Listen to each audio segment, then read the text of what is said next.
네, 지금부터 2021년 계명교육혁신과 포럼의 패널 토론과 질의응답 세션을 시작하겠습니다. 저는 오늘 포럼의 토론 세션의 사회를 맡은 교육혁신처장 최명숙입니다. 반갑습니다. 네, 지난 일주일간 김기환 대형 코스텍 주식회사 대표님의 기조 강연과 송경호 조선대 교수님의 주제 발표, 그리고 계명대학교의 3가지 혁신 사례, 또 3가지 학생 성공 사례를 저희가 동영상으로 만들어서 탑재하였습니다. 오늘은 그동안 질의응답 게시판을 통해서 올라온 질문과 실시간 질문을 통해서 토론 세션을 진행하도록 하겠습니다. 그럼 먼저 이 자리에 계신 분들을 소개하겠습니다. 먼저 혁신 사례 발표를 맡아주신 교육혁신팀의 김미성 교수님, 교수학습개발센터의 정세영 교수님, 교육성과관리센터의 서은총 연구원입니다.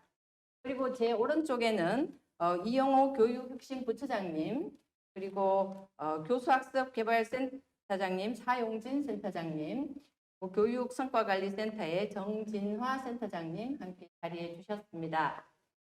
오늘 이 세션은 4시까지 1시간 동안 진행되고 답변이 부족한 부분은 저희가 개별적으로 연락드리도록 하겠습니다. 그럼 토론 세션을 시작하도록 하겠습니다. 저희가 지난 일주일 동안 그 질의응답 게시판에 올라온 질문들을 가지고 질문에 대한 답변을 준비했습니다. 각 담당하시는 분들께서 간단하게 질문을 드리도록 하겠습니다. 먼저 조선대 송경호 교수님께서 하신 대학 혁신을 위한 바텀업 어프로치 주제 발표와 관련해서 올라온 질문입니다. 오늘 이 자리에 모셔야 되지만 저희가 사정상 사전 질문 드리고 답변을 받았습니다. 제가 질문을 하고 답변은 우리 이용호 부처장님께서 대신해 주시겠습니다. 단순한 질문 2가지 드려봅니다. 첫 번째, 교육과정 편성 컨설팅 결과과 학생들이 느끼는 부분인 강의 평가나 만족도가 상승하였는지 궁금합니다. 또 한 가지는 부원장님이 정의하시는 혁신이 어떤 것인지 간단하게 설명해 주시면 좋겠습니다. 네. 부탁드리겠습니다. 네, 답변 대독하겠습니다. 먼저 첫 번째 질문에 대한 답변입니다. 만족도는 학과마다 다소 차이가 있습니다만 대체로 높아졌습니다. 하지만 이 효과는 질적으로 좀 더 살펴볼 필요가 있습니다. 라고 첫 번째 질문 답변 주셨습니다. 두 번째 질문에 대한 답변입니다. 제가 생각하는 혁신은 제가 강의에서도 이야기하였듯이 정책에 대한 개선 의지와 역량을 갖추도록 하는 것이 첫걸음이라고 생각합니다. 구성원의 자각과 역량 강화 없이 구조의 변화나 프로그램의 변화만으로는 혁신이 어렵다고 생각합니다. 라고 답변 주셨습니다. 네, 그리고 또 한 가지 추가 질문이 있었습니다. 조금 이제 긴 질문인데요. 그 학과별 컨설팅의 실제 과정을 상세하게 짚어주셔서 많은 공부가 되었습니다. 말씀하신 내용 가운데서 평가 지표나 우수 학과를 인정하는 등의 여러 가지 실행 사례를 보여주셨는데 궁금한 것은 평가 지표를 만들거나 우수 학과를 인정하기 위해서 공통의 준거가 필요해 보입니다. 그리고 학과별로 고유의 특성도 있다고 생각합니다. 그렇다면 이런 준거를 세울 때 우선적으로 고려한 내용이 무엇인지, 그리고 그 과정에서 갈등이 있었다면 어떤 것이 있는지 구체적으로 듣고 싶습니다. 네, 답변 대독하겠습니다. 말씀하신 대로 인증을 위한 평가 지표를 공통으로 구성하였습니다만 학과별 고유 특성은 고려하지 못했습니다. 좋은 지적이십니다. 우선적으로 고려한 것은 학생들의 요구 반영, 그리고 지난해 부족한 부분에 대한 분석과 맞췄습니다. 갈등은 생각보다 크게 없었습니다. 취지를 잘 설명하고 서로 어려운 점을 논의하면서 상당한 동의를 받았습니다. 라고 답변 주셨습니다. 한 가지 질문입니다. 학과별 찾아가는 교육 과정 편성 컨설팅과 전공 교육 과정을 위한 학과별 맞춤형 컨설팅은 교육성과관리센터에서 주관하고 교육과정 연계 학과별 교수 학습 컨설팅은 교수학습센터에서 주관했다고 하시는데요. 상당히 이 지금 컨설팅이 많아가지고 조금 헷갈립니다. 이 컨설팅에 대해서 교무처의 역할과 지원은 어떤 부분인지 궁금하고요. 또 그 교육과정 편성 인증제와 전공교육과정 인증제의 차이점과 전공교육과정 인증제의 평가 요소가 무엇인지 궁금하다고 하셨습니다. 네. 교무처보다는 교육혁신원에서 추진하였습니다.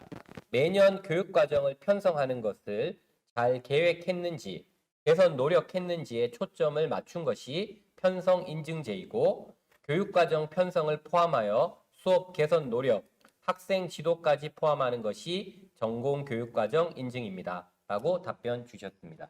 네네. 지금 김정호 우리 부원장님께서 발표하신 내용이 굉장히 복잡한 것 같습니다. 저희가 이렇게 간단한 질문으로 내용을 이해하기에는 조금 어려움이 있고요. 직접 연락을 하시거나 아니면 방문해서 저희가 좀 벤치마킹을 하면 좋을 것 같습니다. 네, 그럼 두 번째로 저희가 학생 성장을 위한 스튜던트 포털 구축과 관련해서 질문이 있었습니다. 학생 성장을 위한 포털 즉 스토리 플러스 구축한 사례 잘 들었습니다. 이번 한 학기 동안 운영하신 걸로 알고 있는데 혹시 시스템 개발이나 운영에 있어서 부족한 부분이나 아니면 개발이 어려웠던 점이 있었는지 궁금하고요. 향후 추가 개선 계획이 어떤 것이 있는지 한 가지만 말씀해 주시면 됩니다. 네. 김희선 교수님께. 네. 네, 저희 스토리 플러스에 관심을 가져주셔서 감사드립니다. 저희가 사실 개발하고 운영하는 과정에서 어려움이 있긴 있었습니다.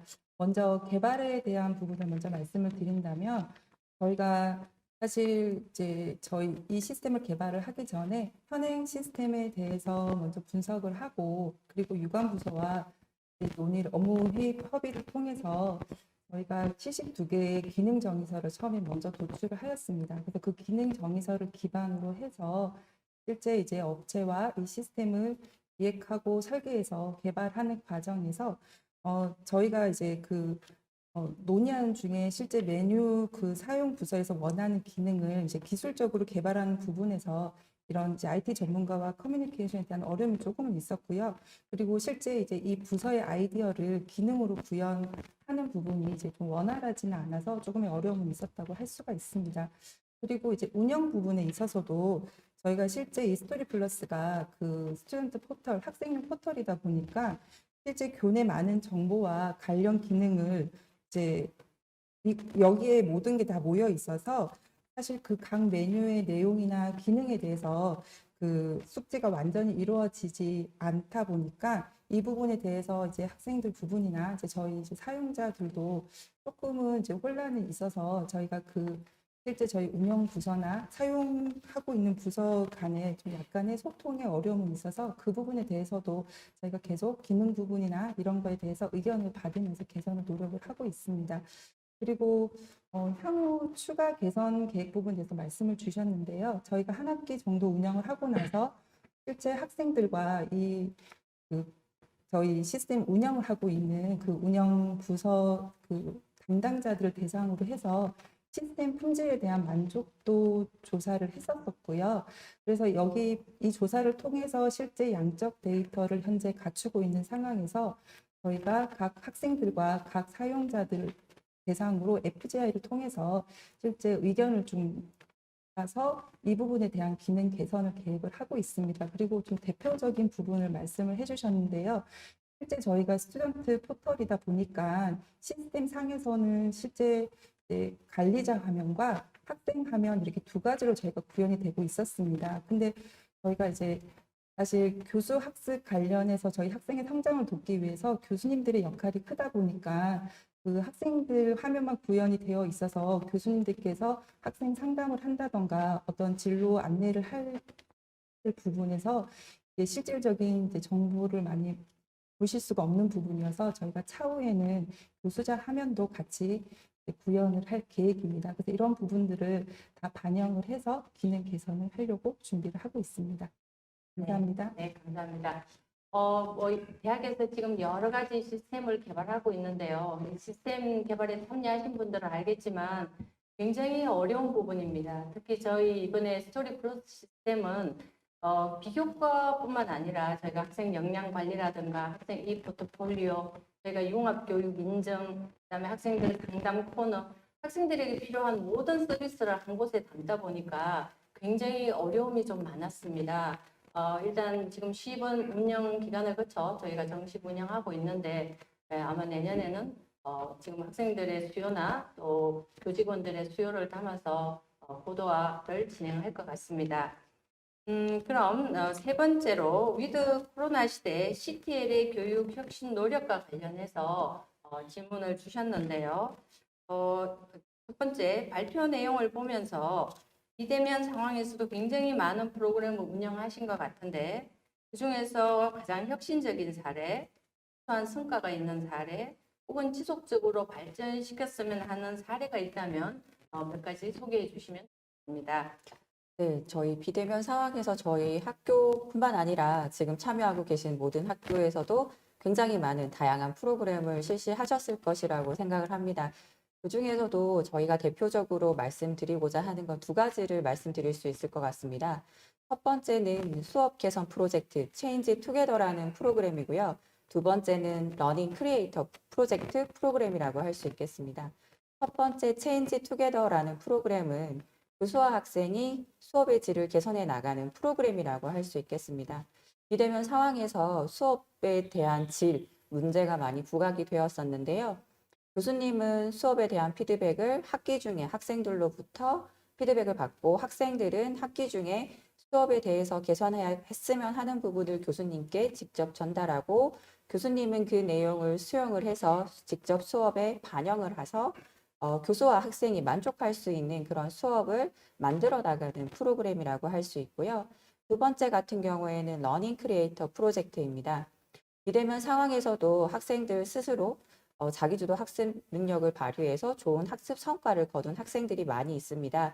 이 학생들이 교내에서만 머무는 것이 아니라 대외적으로 새로운 도전의 기회를 만들어내고 또 좋은 성과도 거둘 수 있도록 지원해주는 프로그램이라고 할 수 있겠는데요.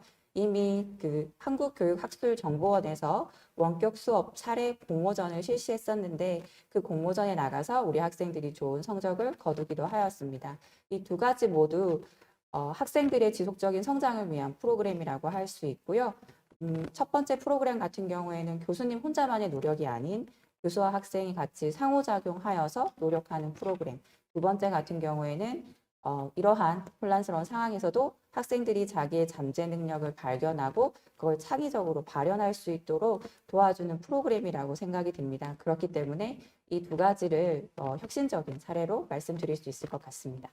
네, 감사합니다. 저희가 이 비대면 상황에서 사실 그 여러 가지 기존에 하던 프로그램을 그대로 유지하기 어려운 상황이었습니다. 제가 기존의 그 프로그램들을 완전히 새로 바꾸는 계기로 삼도록 저희가 많은 독려를 했었고요.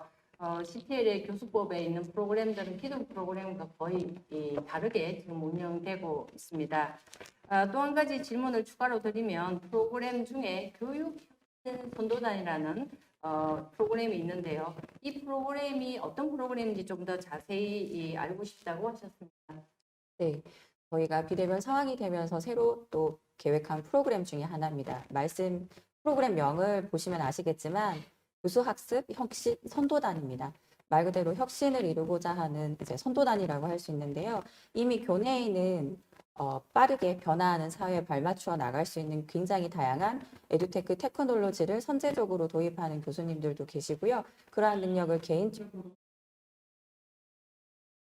그리고 교수학습 상황이 바뀌다 보니까 저희 무료 같은 경우에 구글 워크스테이션도 도입했고요. 지금 현재 메타버스에도 굉장히 많은 관심을 갖고 있습니다. 그래서 교수님들께서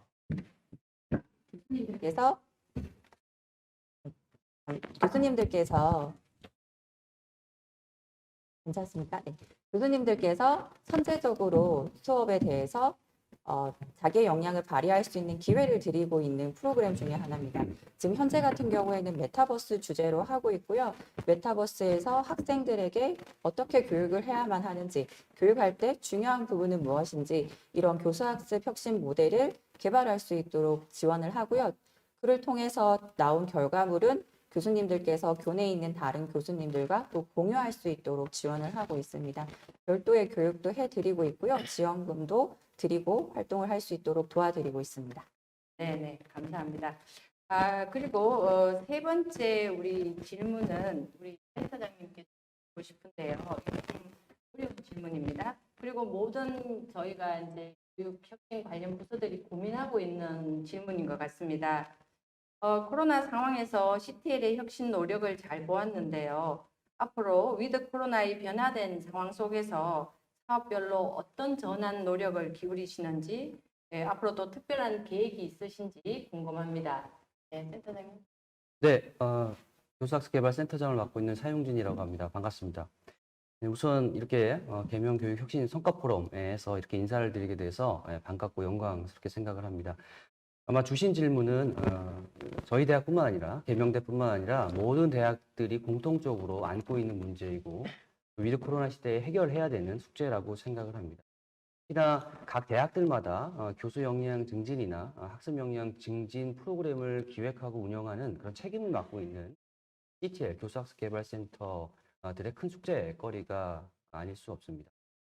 저희 그 교수학습개발센터에서도 위드 코로나 시대에 교수 지원 프로그램, 그다음에 학습 지원 프로그램이 어떻게 좀 전환돼야 되는지, 어떤 방향으로 주안점을 둬야 되는지에 대한 고민을 하고 있습니다. 평상시에 제가 고민했던 몇 가지를 좀 공유하는 그런 자리를 우선은 첫 번째는 교수 지원 프로그램에 관한 이야기들입니다. 그 코로나19 이전에는 기존의 대학에서 대면 방식으로만 수업이 진행이 되었다면 또 지난 2년 동안 코로나19 시대에는 비대면 방식으로만 수업이 진행이 되었다면 우리 이제 이 두 가지의 경험이 다 있다라고 간주가 됩니다. 위드 코로나 시대에는 대면 방식과 비대면 방식이 혼용된 말 그대로 블렌디드 러닝 등과 같은 다양한 형태의 수업을 하려고 하는 교수자들의 수요가 있을 것이고요. 그 수요에 부응하기 위해서 우리 CTL은 다양한 특강이나 세미나 등 지원할 수 있는 프로그램들을 계획하고 운영해야 될 것이라고 생각을 합니다. 이렇게 됨으로써 대면 수업과 비대면 수업의 특장점을 잘 활용하면 한 수업을 할 때 보다 더 학생들에게 보다 더 긍정적인 학습 효과, 교육 효과를 창출할 수 있다고 판단이 됩니다. 다음은 학습 역량 증진 관련된 프로그램입니다. 저희 대학뿐만 아니라 지난 2년에 걸쳐서 코로나19로 인해서 모든 대학들 대부분의 수업이 비대면으로 이루어졌습니다. 네, 정규 교과목 수업뿐만 아니라 비교과 활동을 지원하는 그런 프로그램들도 이제 비대면으로 진행하다 보니까 대면으로서 진행을 했을 때의 장점들, 긍정적 효과들을 우리 학생들이 얻지 못한 게 참 안타까운 현실입니다. 또 그런 것들이 여러 가지 지표나 현상으로 드러나 있고요. 향후 위드 코로나 시대에는 CTL에서 학습 역량 증진 프로그램들을 기획하고 운영할 때 이러한 부분들을 치유하고 터치할 수 있는 그런 프로그램들을 고안해내는 것이 포인트라고 할 수가 있겠습니다. 우선 첫 번째로는 지난 1, 2년 동안에 이런저런 상황으로 인해서 우리 학생들의 기초학습 역량이 많이 부진돼 있다, 떨어졌다라는 것을 느낄 수가 있는데요. 이러한 것을 해결한 노력들은 교무처 주관해서 관련된 교과목들을 정규 개설해서 하는 방식도 있겠습니다만 비교과 활동을 통해서 CTL이든 교육혁신처든 비교과 활동의 지원을 통해서 부진된 학생들의 기초학습 역량을 증진시킬 수 있는 그런 프로그램들이 계속해서 지속적으로 나와야 된다고 생각을 합니다. 이와 관련해서 저는 저성취 학생, 특히 학습 부진 학생, 학업 성취도가 현저하게 낮게 나오는 학생들을 좀 더 밀착형으로 집중 장기적으로 케어할 수 있는 프로그램들이 필요하다라는 것에 인식을 갖고 있습니다. 대부분의 대학들이 우수한 인재를 더 우수하게 하려는 프로그램들은 많이 있고 활발하게 진행이 되고 있으나 좀 학업 부진자라든지 저성취자를 위한 케어 프로그램들은 많이 없는 것으로 알고 있는데요. 우리 계명대학교도 비슷한 현실이고 해서 저희가 이번 학기부터는 한 10팀 정도 일종의 동아리성 모임을 파일럿 프로그램으로 신규 개설을 했습니다. 그래서 그 각 팀에는 지도 교수님이 포함되어 있고요. 그 다음에 멘토 역할을 할 수 있는 학업 우수자 학생들이 한 명 포진되어 있고 또 그 서비스를 받을 수 있는 학업 저성취자 학생들이 포진되어 있습니다. 그래서 3인 1조가 돼서 10팀이 한 2, 3개월 정도 기간 동안에 학습 활동을 하는 프로그램입니다. 이 프로그램을 통해서 저희가 나타나는 결과들을 예의주시할 것이고요. 그걸 바탕으로 2022학년도 1학기 때는 이 저성취자 학생, 학습 부진 학생들을 좀 더 밀착해서 케어할 수 있는 단기성 프로그램들을 저희가 고안해내는 것이 저희 CTL이 다음 학년도에 학습 역량 프로그램에서 좀 주안점을 갖고 싶은 프로그램입니다. 네, 이상 주신 질문에 대해서 짧은 소개를 마치도록 하겠습니다. 네네, 감사합니다. 저희가 그 몇 가지 주요 말씀 주셨는데요. 교수법에서는 어떤 블렌디드 러닝을 통해서 좀 새로운 혁신들을 이어가겠다. 그리고 학습 역량과 관련해서는 학생들의 기초 학습 역량을 키우는데 주력을 하시겠다. 이런 말씀을 해주셨습니다. 이런 고민들은 모든 대학이 공통적으로 가지고 있는 것 같습니다. 앞으로 저희가 조금 더 대면이 가능한 상황이 되면 저희가 직접 좀 벤치마킹하면서 각 대학의 좀 새로운 프로그램 또 새롭게 혁신된 프로그램들이 있다면 공유할 수 있으면 좋겠습니다. 사실 그 서성체 학생들을 위한 프로그램들은 저희가 계속 시도해 보지만 학생들을 모집하는 단계에서 너무 힘들고 또 그 학생들을 유지하는 건 더 힘든 것 같습니다. 이런 부분에서 좋은 노하우가 있다면 서로 공유할 수 있으면 좋을 것 같습니다. 저희가 그 CTL에 발표를 하는 동안에 우리 명지대학교의 박동 선생님께서 질문을 하나 추가로 주셔서 저희가 이 질문을 좀 다뤄보도록 하겠습니다. CTL의 교육혁신 노력 관련해서 질문을 주셨는데요. CTL 연간 전체 비교과 프로그램 질관리, 평가나 평가를 통한 개선, 프로그램의 폐지, 신설 등을 어떻게 하고 계신지 궁금하다고 하셨습니다. 먼저 우리 이 연구 교수님께서 조금 간단히 답변 주시고요. 혹시 추가로 답변 주실 수 있으면 센터장님이나 교육성과관리센터장님 같이 답변 주셔도 좋을 것 같습니다. 네, 먼저 박두홍 선생님 질문 감사합니다. 아마 매 학기 프로그램 진행하시면서 이러한 부분에 대한 고민을 많이 하실 것 같습니다. 저희가 이제 크게 두 가지 부분으로 나누어서 말씀드릴 수 있을 것 같은데요. 특히 코로나 이후 상황에서는 사회적인 트렌드를 분석하는 게 무엇보다 중요했다라고 생각을 합니다. 교수학습 환경이 바뀌면서 그 바뀐 환경에서 저희가 지원해야 될 부분이 무엇인지에 대한 분석이 먼저 이루어졌습니다. 그리고 교수학습 환경에 대해서 적응할 수 있는 그런 인프라 구축도 있을 수도 있고요. 그 다음에 다양한 프로그램들도 있을 것 같은데요. 이와 함께 첫 번째 같은 경우에는 프로그램에 대한 정성적인, 그 다음에 정량적인 부분이라고 할 수 있겠습니다. 누구나 프로그램 한 후에 만족도 조사뿐만 아니라 그 만족도에서 나오는 서술형 문항에 대한 부분을 저희가 추가적으로 잘 살펴봤고요. 저희 프로그램 자체 평가뿐만 아니라 프로그램 운영을 하고 한 학기 프로그램에 대한 효과는 성과관리센터에서 어떻게 보면은 확인하고 있다고 할 수 있습니다. 성과관리센터에서 나오는 교육 만족도 조사 결과, 그 다음에 개명 학생 핵심 역량 조사 결과 등 또는 비교과 만족도에 대한 결과 보고서 등 이런 보고서 등을 기반으로 해서 프로그램 평가, 개선, 폐지할 수 있는 부분에 대해서도 고민을 하고 있고요. 비대면 상황은 또 특수한 상황이었기 때문에 저희가 별도로 비대면 원격 수업 수강생 설문조사를 하기도 하였습니다. 그러한 결과들을 통해서 프로그램을 평가하고 개선하고 폐지하고 신설하는 부분에 적극적으로 반영하였습니다. 그리고 매 학기 자체 CTL에서 자체 평가 워크숍을 진행하기도 합니다. 그 외에 또 위원회에서 주시는 의견들도 있습니다. 교수학습위원회에서 주신 의견, 자체 평가, 그 다음에 학교 자체에서 나오는 보고서, 굉장히 다양한 부분들을 활용을 해서 프로그램을 개선해 나가고 있습니다. 저의 답변은 여기까지입니다. 네, 영 교수님 다양하게 답변을 잘 해주셨는데 혹시 추가 답변을 하시겠습니까? 네, 빈틈없는 훌륭한 답변이었습니다.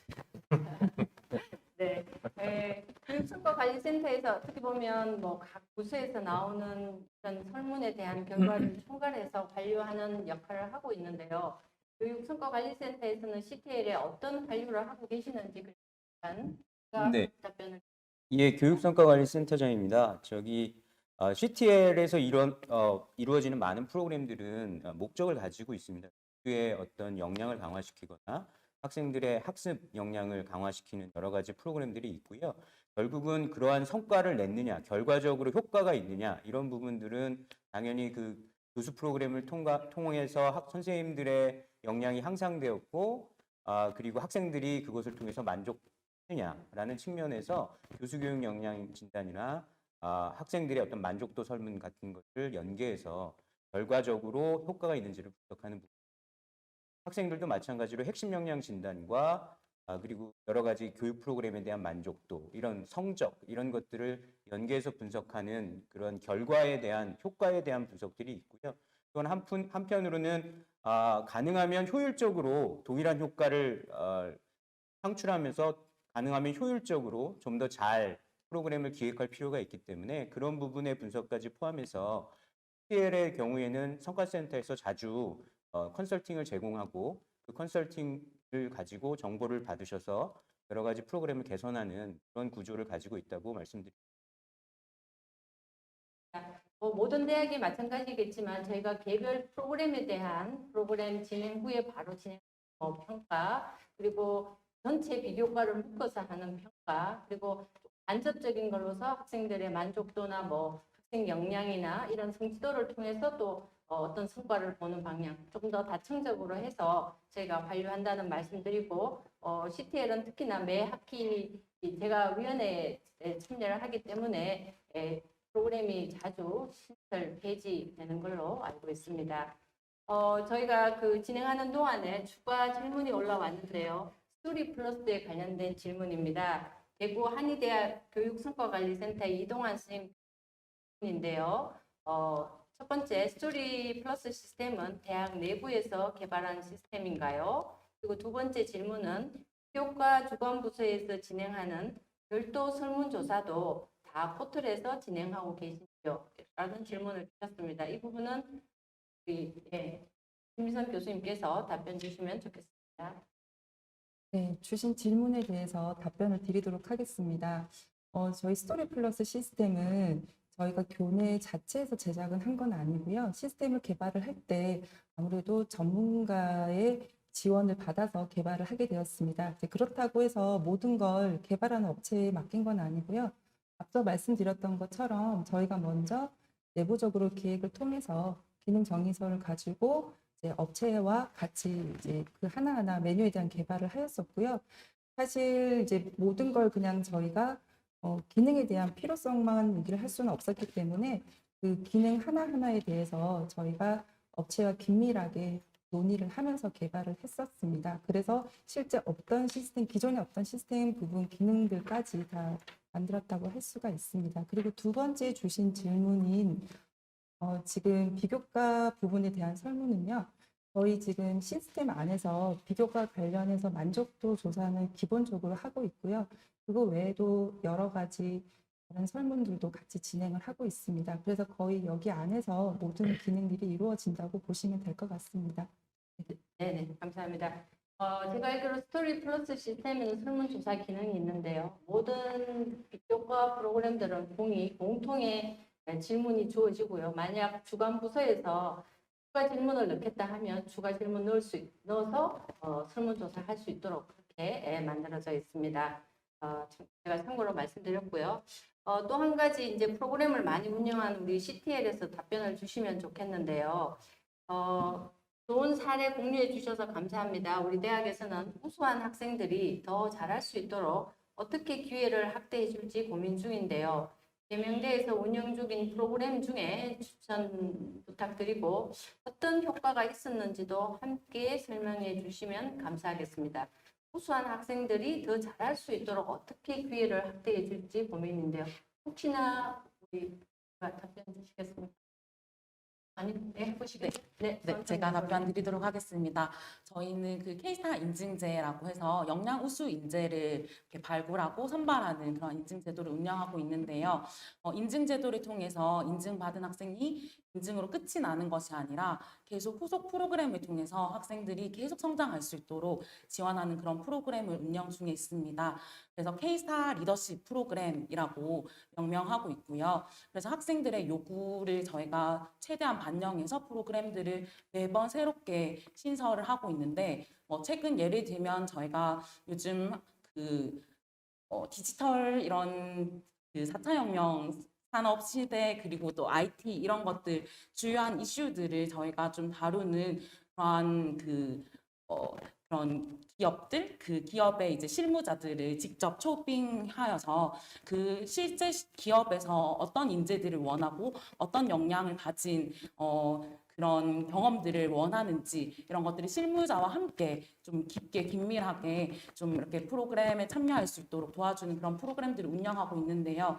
그래서 단순히 그냥 대학 생활을 잘하기 위한 프로그램뿐 아니라 학생들이 사회 진출했을 때 정말 실질적인 역량, 어떤 역량을 지닐 수 있을지 이렇게 사회적인 그 혁신적 리더들과 연계시켜주는 그런 프로그램을 함으로써 학생들이 좀 더 현실적이고 좀 더 성장하는 그러한 효과들을 본 것 같습니다. 네네. 저희가 조금 있으면 저희가 그 K스타 인정대회에서도 말씀드릴 텐데요. K스타까지 올라온 학생은 어떻게 보면 계명대학에서 최고의 어떤 역량을 가진 학생이라고 볼 수 있는데 일반적으로 저희가 CTL에서 하는 그 프로그램 중에 또 발견된 우수 학생들을 위한 뭔가 지원 프로그램이 있는지도 알 것 같아요. 네, 아까 소개드린 바와 같이 러닝 크리에이터 프로젝트라는 프로그램이 있었고요. 그 러닝 크리에이터 프로젝트 같은 경우에는 지금 우수한 학생의 사례를 들으셨는데요. 네, K스타 같은 경우에도 우수한 학생들이 자신의 진로 부분에서 개발을 할 수 있다면 저희 교수학습 개발센터에서 하는 프로그램 같은 경우에는 이 친구들이 학교 내에서 잘하는 학생에서 머무른 것이 아니라 대외적으로 이 학생들이 우수한 학생이라는 것을 인정받을 수 있는, 그래서 인정받을 수 있는 기회에 도전할 수 있는 그런 지원을 해주는 프로그램이라고 할 수 있겠습니다. 뿐만 아니라 이러한 우수 학생들이 스스로가 다른 학생들의 아주 좋은 롤 모델이 될 수도 있습니다. 그렇기 때문에 자신의 학습 노하우라든지 학습 성과를 달성하기 위한 그런 노력 과정들을 다른 학생들하고 공유를 하고 그 공유를 통해서 이 우수한 학생이 더 자신의 능력에 대해서 확신을 가지고 도전을 더 잘할 수 있도록 도와주고 있다고 할 수 있겠습니다. 그러한 효과가 정량적으로 어떠한지는 판단하기는 힘든데요. 정성적으로 저희가 학생들을 만나면서 피부로 느끼고 있다고는 말씀드릴 수 있을 것 같습니다. 당연히 우수한 학생들은 학교에 여러 가지 혜택을 받을 텐데요. 장학금도 받고 여러 가지 시상도 받고 하는데요. 제가 경험한 바로는 그 자기의 재능을 다른 학생들한테 펼칠 때 가장 좀 더 많이 성장하는 것 같습니다. 그래서 우수한 학생들이 자기의 역량을 펼칠 수 있는 기회를 주는 것, 이런 것들도 저희가 우수한 학생들에게 좋은 혜택이 아닐까 생각합니다. 그리고 또 한 가지 저희가 질문이 계속 올라오고 있는데요. 한 가지만 더 실시간 질문에 대해서 답변 드리도록 하겠습니다. 스토리 플러스를 실제로 사용해 본 학생들의 실제 반응이 궁금합니다. 학생용 포털 시스템을 사용하기 전과 후의 반응이나 교육과 프로그램 참여도 향상도가 어떠한지요? 네, 제가 말씀드리겠습니다. 네, 저희가 이제 스토리 플러스 시스템이 실제로 개발이 되고 나서 학생들에게 이제 사용 후기를 들어봤을 때도 반응이 좋았었고요. 그리고 이번에 시스템 품질 관련해서 만족도 조사에서도 좋은 의견이 나왔었습니다. 그뿐만 아니라 실제 저희가 외국인 학생들까지도 이 시스템을 통해서 저희 스토리 플러스 안에 들어오면 저희 대학 전체에서 열리는 비교과 프로그램들을 한눈에 볼 수가 있어서 외국인 학생들도 교내 학생들하고 더 교류를 할 수 있는 그런 기회가 되었다라는 얘기도 있었고요. 그리고 지금 지금 실제 운영하시는 선생님, 담당자 선생님들 얘기를 들었을 때도 오히려 학생들이 지원이 더 많아졌고 여기에서 이제 자연스럽게 많이 홍보가 되다 보니까 예전에 비해서 이제 많은 그런 시스템에 대한 그러니까 비교과 프로그램에 대한 참여도도 많이 올라갔고 그리고 그뿐만 아니라 실질적으로 학생들의 만족도도 높았고 그리고 담당하는 선생님들도 이 시스템 하나에서 저희가 프로그램을 개설을 하는 것뿐만 아니라 저희가 마지막 10회까지 할 수 있게 되어서 올해 전체 관리가 되고 그리고 학생들에 대한 만족도가 높았다는 의견들을 지금 받고 있습니다. 네. 저희가 참여도 향상 부분에 대해서 좀 말씀드리면 저희가 비대면 상황에서 플랜카드나 포스터를 붙인다든가 일단 학생들이 학교에 오지 않기 때문에 이걸 홍보하는 게 굉장히 좀 어려움이 있었습니다. 그리고 학생들 입장에서 보면 인스타나 이런 학교의 주류 홍보 수단이 아닌 간접적인 수단으로 많은 정보를 얻게 되고요. 그런 상황인데 지금은 어쨌든 스토리 플러스라는 한 곳에 모든 것이 모이고 그 크게 보면 인기 뭐 프로그램, 임박한 프로그램, 추천 프로그램 이런 것들이 들어가다 보니까 학생들이 이제 입소문이 난 것 같습니다. 스토리 플러스에 가면 현재 진행 중인 모든 프로그램을 이곳에서 볼 수 있다. 이런 것들이 좀 인식이 확산되는 것 같고요. 그다음에 지금 그 학생들의 모집 그 속도나 모집 인원을 보면 예전보다 훨씬 빠르게 차고 또 많은 학생들이 참여하는 것을 실제로 볼 수 있습니다. 이런 부분은 가장 우리 스토리 플러스를 통해서 참여도가 가장 많이 향상된 게 아닌가 이렇게 생각하고 있습니다. 또 한 가지 지금 스토리 플러스와 관련된 질문이 있는데요. 비용에 대해서 그거는 말씀하셨는데 그 영업 네, 비용은 저희가 어떤 이제 업체와 관련된 부분이고 해서 저희가 개별적으로 저희한테 연락 주시면 제가 알려드리도록 하겠습니다. 네, 공개적으로 말씀드리기는 조금 곤란한 부분이 있습니다. 네, 그러면 지금 계속 질문은 실시간 올라오고 계신데요. 저희가 받은 사전 질문으로 좀 넘어가서 진행하도록 하겠습니다.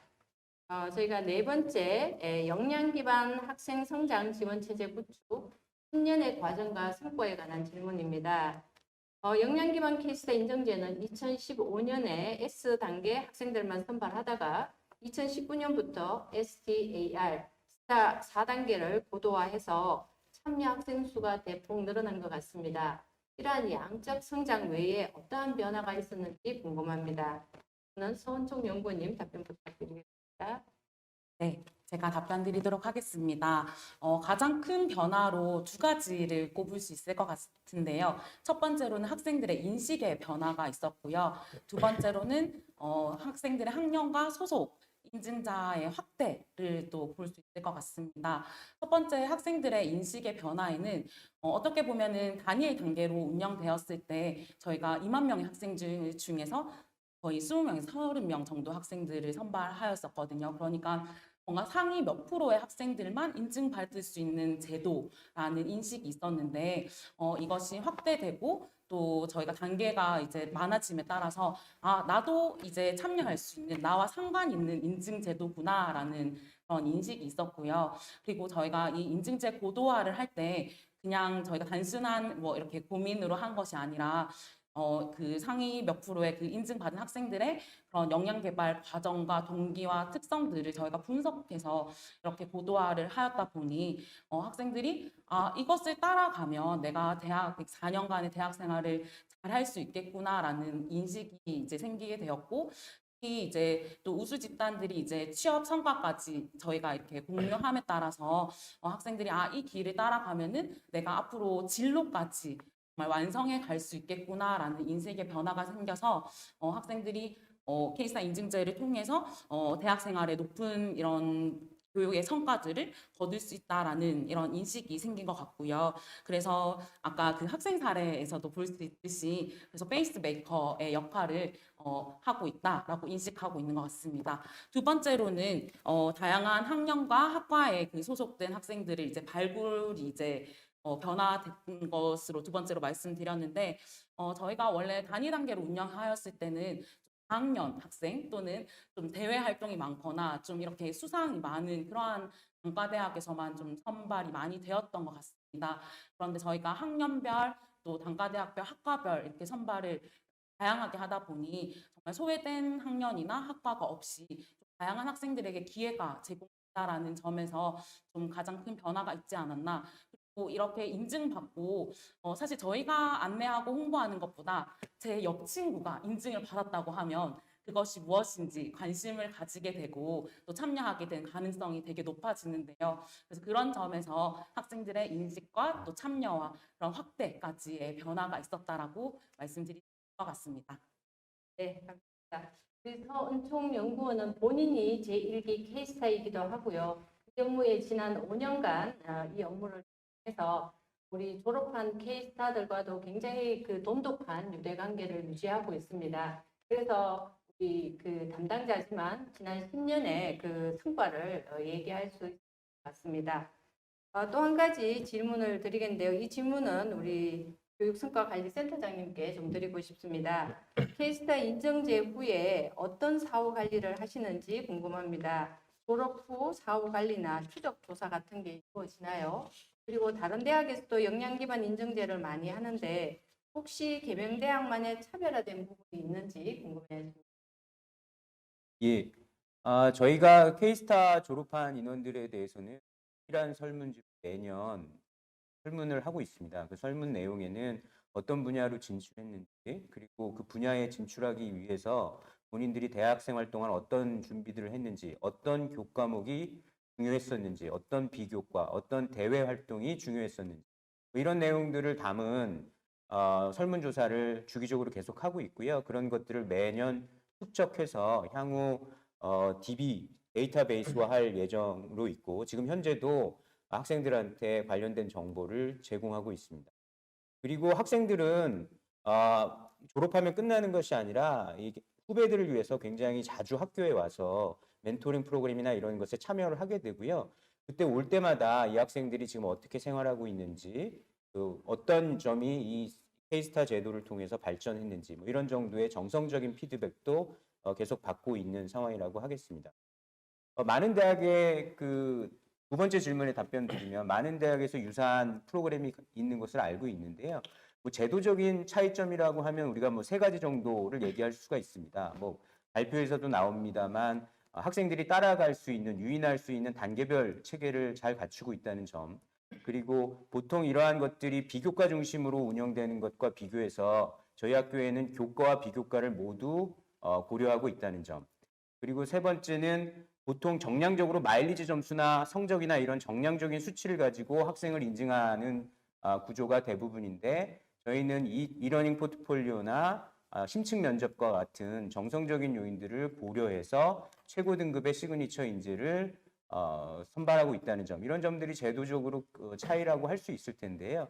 그것보다 더 본질적으로 우리가 주목해야 될 점은 이 제도가 가지고 있는 철학적인 측면이 있다라고 생각이 됩니다. 그래서 K스타라는 용어에서 볼 수 있는 것처럼 스타는 스스로의 에너지를 가지고 빛을 내는 그런 존재이거든요. 그래서 전통적인 대학 교육이나 그리고 고등학교 교육에서 우수한 학생이라고 인정받던 학생들은 많이 있을 텐데요.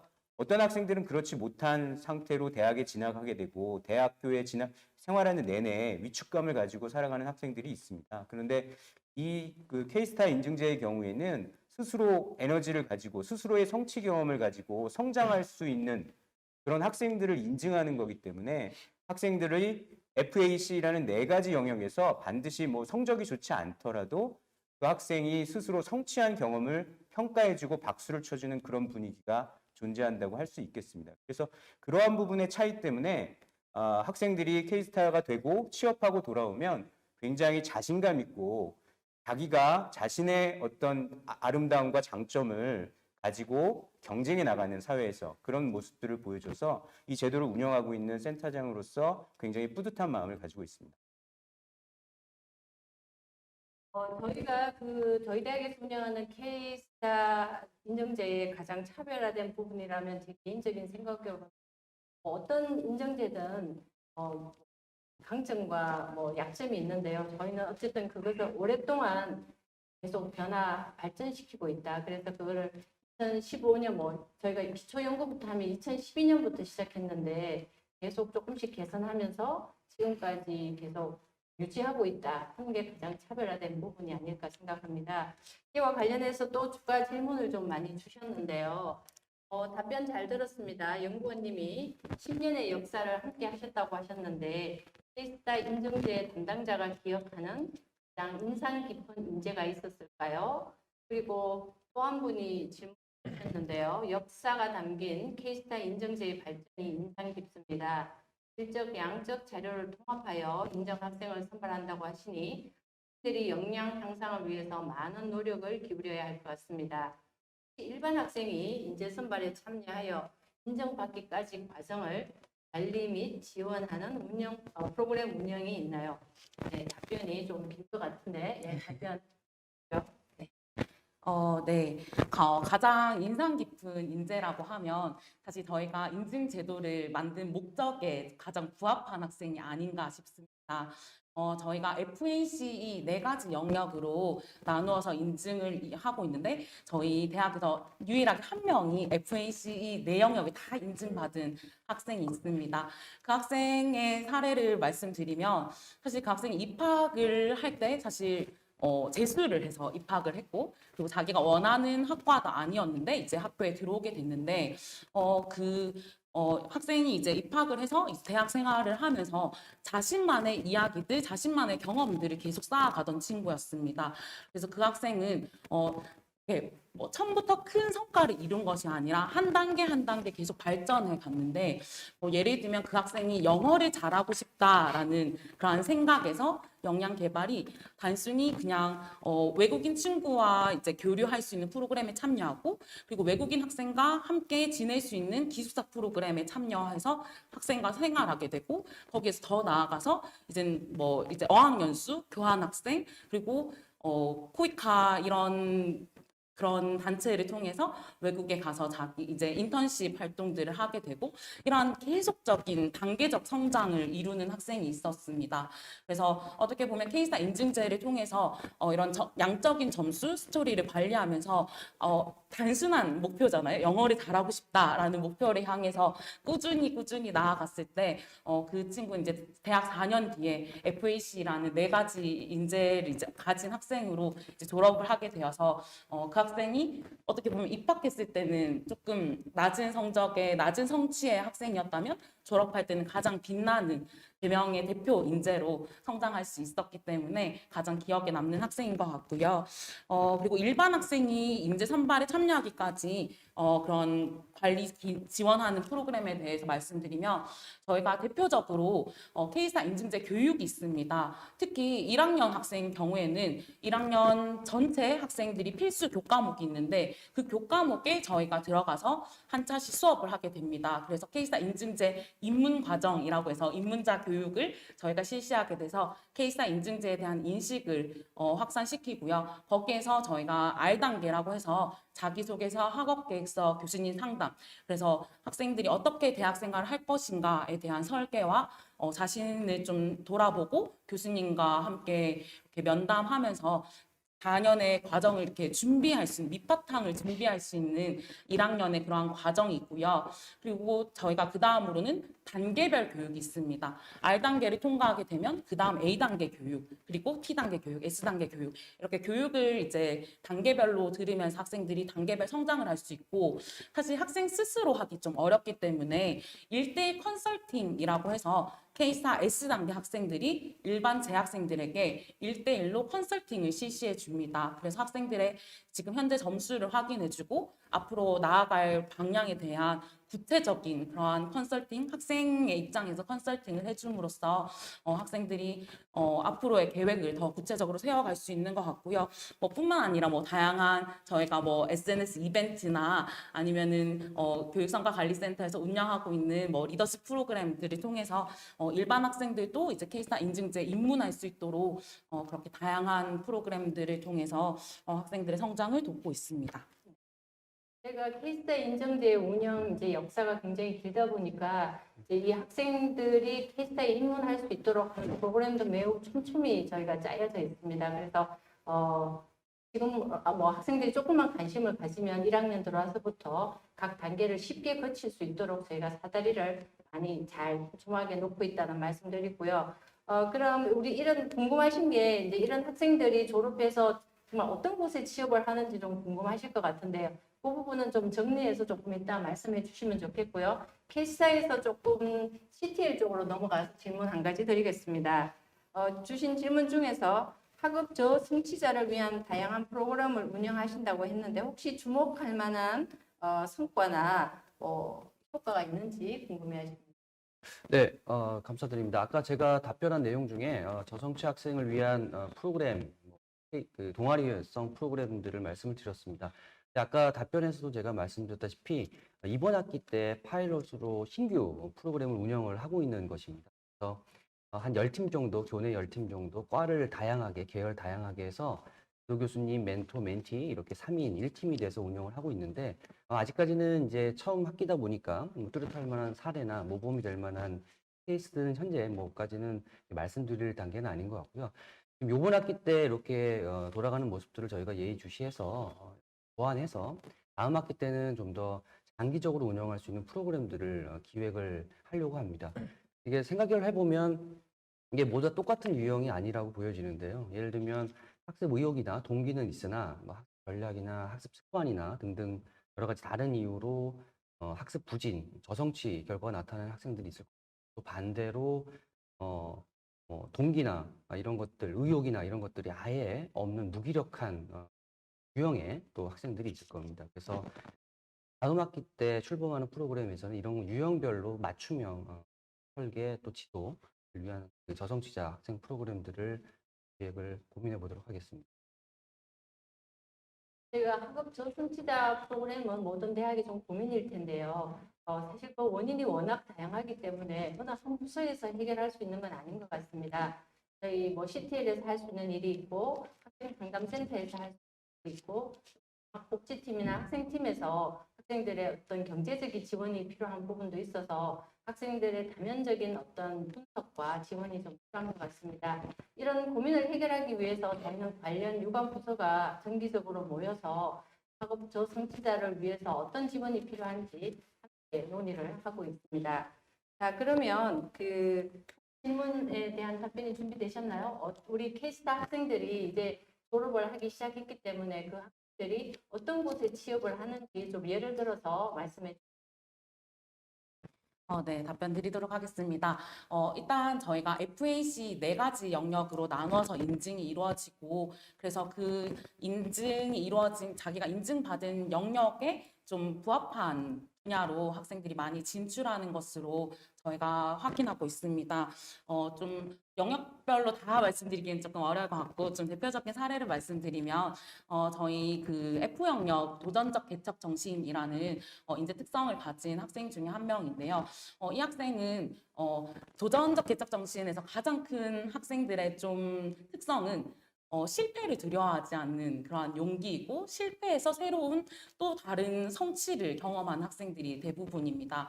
한 학생의 예를 들어드리면 이 학생이 이제 교환 학생을 갔을 때 수강 신청을 실패해서 자기가 듣고 싶지 않은 교과목을 듣게 됩니다. 그때 공급사슬이라는 교과목을 이제 접하게 되고 그러면서 그 학문에 대해서 그래도 내가 이제 뭐 수강 신청에 실패했지만 이 학문을 좀 깊게 공부해 보겠다라는 그런 자세로 이제 임했을 때 그 교과목에 대한 매력을 많이 느끼게 돼서 이 학생이 한국에 돌아와서 이 공급사슬과 관련된 그런 학술 단체를 찾아보게 되고 대학생임에도 불구하고 그런 학술적인 활동들을 하기 위해서 매주 토요일마다 대구에서 서울까지 매주 왕복을 하면서 공부를 하고 대학생이 또 학술 대회도 열어서 현업에 계신 분들도 초청하기도 하고 대학원 분들을 초청하기도 하면서 이렇게 다양한 경험과 활동들을 한 학생이었습니다.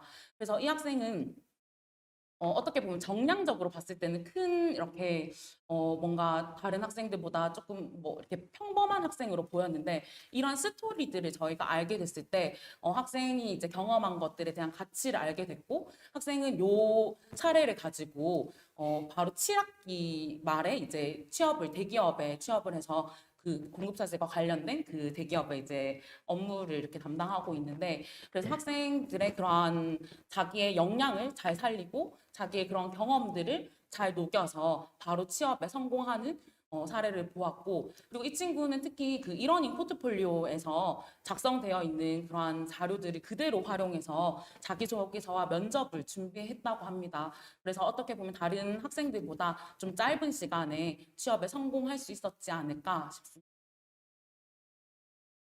제가 그 초기에 전 교육수거관리센터장이기 때문에 저희가 또 K스타 학생들을 선발할 때 초기에 함께 했는데요. 지금도 학생들이 오면 방에도 들렀다 가고 합니다.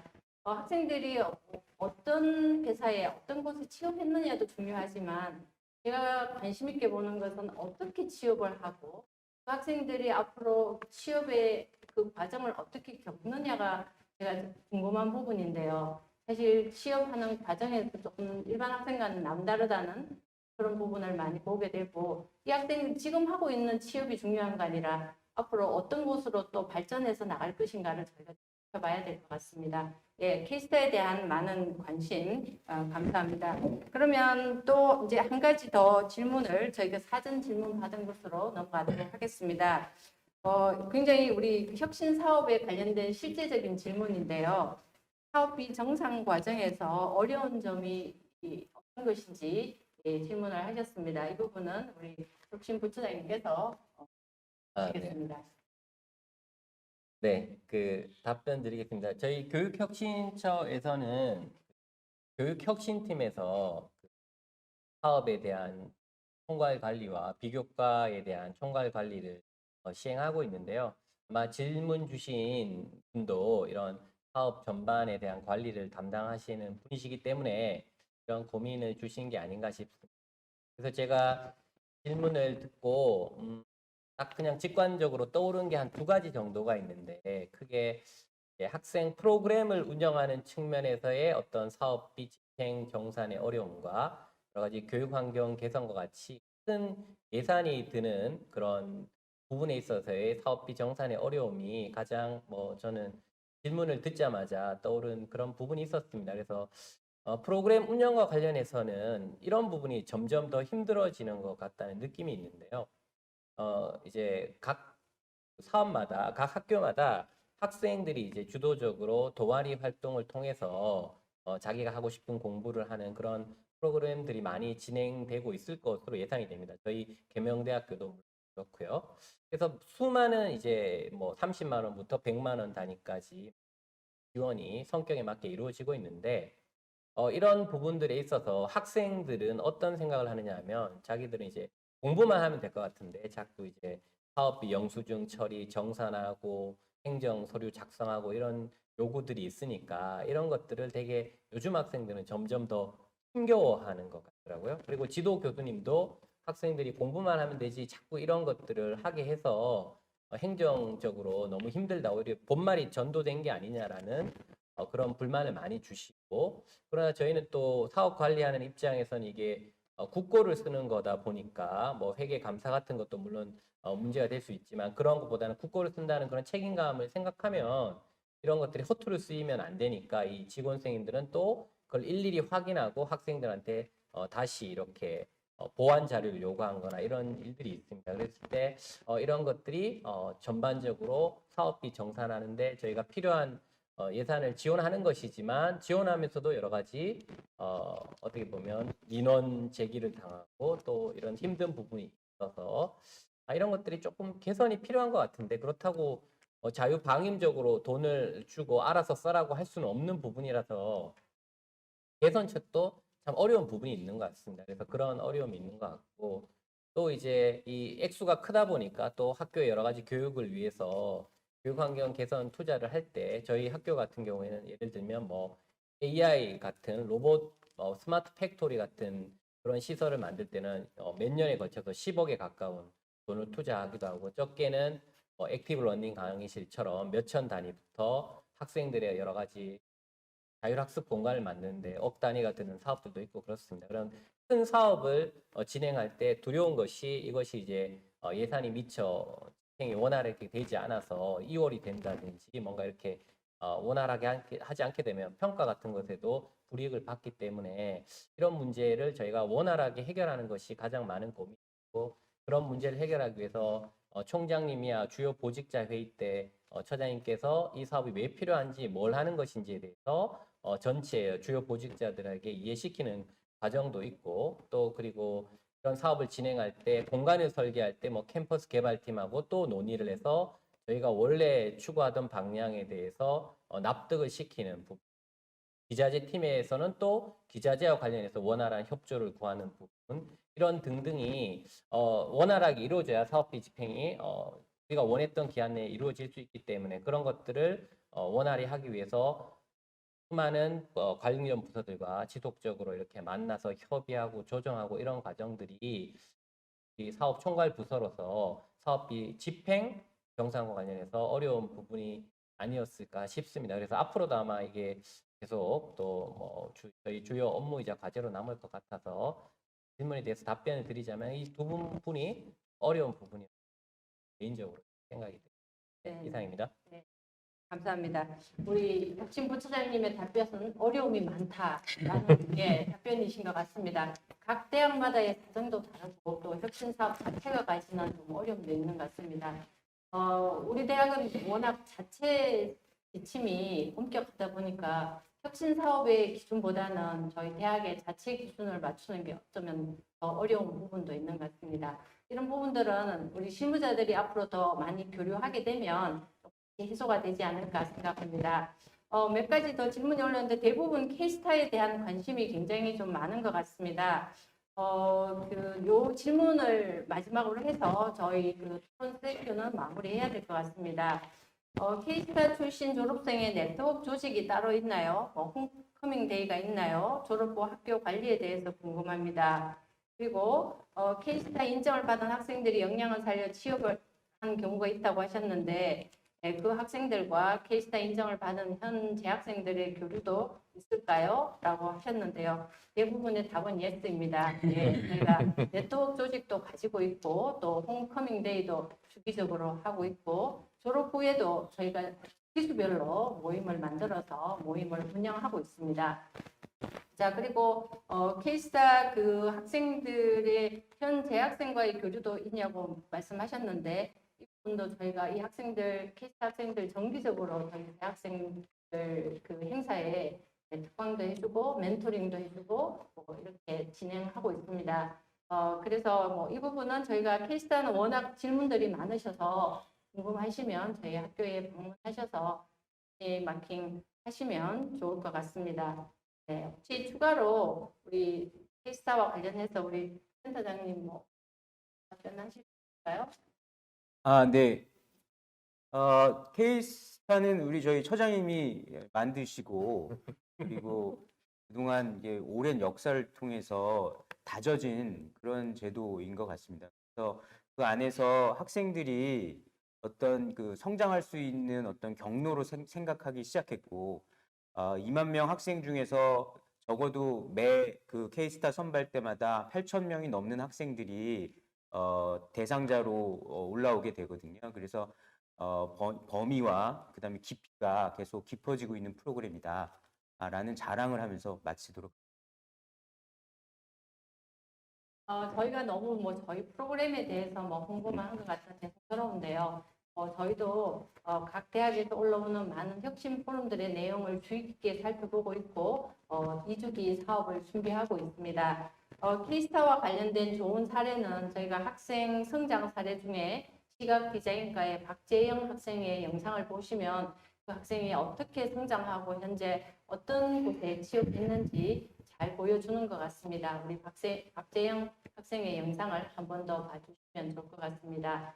혹시 이제 마지막으로 이제 마무리할 때가 되었는데요. 혹시 코멘트 있으면 마지막으로 코멘트하고 인사를 하면 좋겠습니다.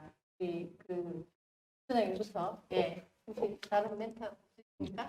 네, 그러면 저희가 좀 부족하지만 제가 이렇게 새롭게 한번 진행을 해봤습니다. 저희 영상과 또 실시간 토론 세션으로 이번 2021학년도 개명 교육혁신 포럼을 진행했는데요. 어떠신지 모르겠습니다. 부족하지만 잘 이해해 주시고 저희가 내년에 2022년 혁신 포럼에서 다시 뵙겠습니다. 여러분 감사합니다.